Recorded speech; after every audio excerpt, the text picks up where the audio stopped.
Hello and welcome back. What a weekend, eh? Go Spain.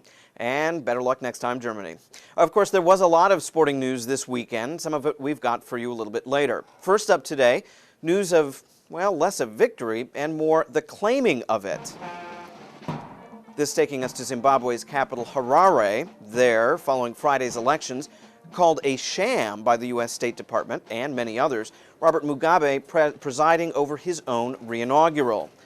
I suppose this could be called a sham as well. All this follows weeks of intimidation, or worse, by Mugabe's ZANU-PF party against opponent Morgan Tsvangirai and his MDC party.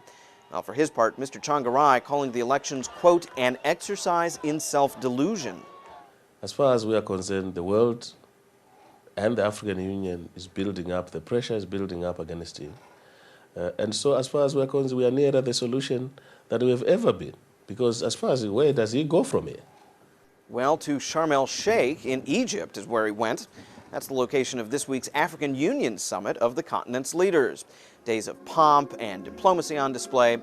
And so far, diplomacy, rather than denunciation, the preferred mode of handling the Zimbabwean situation.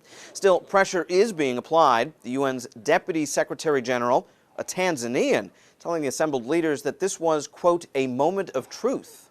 Only dialogue between Zimbabwean parties, supported by the African Union and by other regional actors, can restore peace and stability to that country. Even if the African leaders come to no agreement on what to do about the troublesome Mr. Mugabe, the U.S. already saying it will bring Zimbabwe up at the UN Security Council this week. Wow, well, what a weekend for sports. There was, of course, the drama in Vienna at the end of the Euro 2008 football tourney. And then, half a world away, there was Omaha. The U.S. Olympic swimming trials held in landlocked Nebraska. Irony, the 400-meter individual race here coming down to a duel between Michael Phelps and Ryan Lochte. The end, bing, bing, bing, bing, a new world record for Phelps. Oh, and for runner-up Lochte as well. Both now on their way to Beijing after they dry off. And congrats. Well, but frankly, that's just one of many swimming records falling recently, leading many to ask, just what's going on here? Well, here's one answer. The swimsuit that's increasingly going on swimmers. Unveiled recently by Speedo, with, pardon the pun, lots of splash. Swimmers wearing the laser suit have clocked at least 40 new world records. Okay, now it may look silly, and several swimmers are already saying that it feels worse than it looks.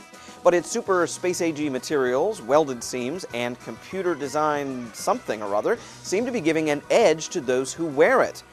Already several legal and sporting challenges have come up, but you know, until those are resolved, and as long as the athletes can squeeze into them, odds are you'll be seeing a lot more of the laser in Beijing this summer. Well, we were going to end with the unfolding opera.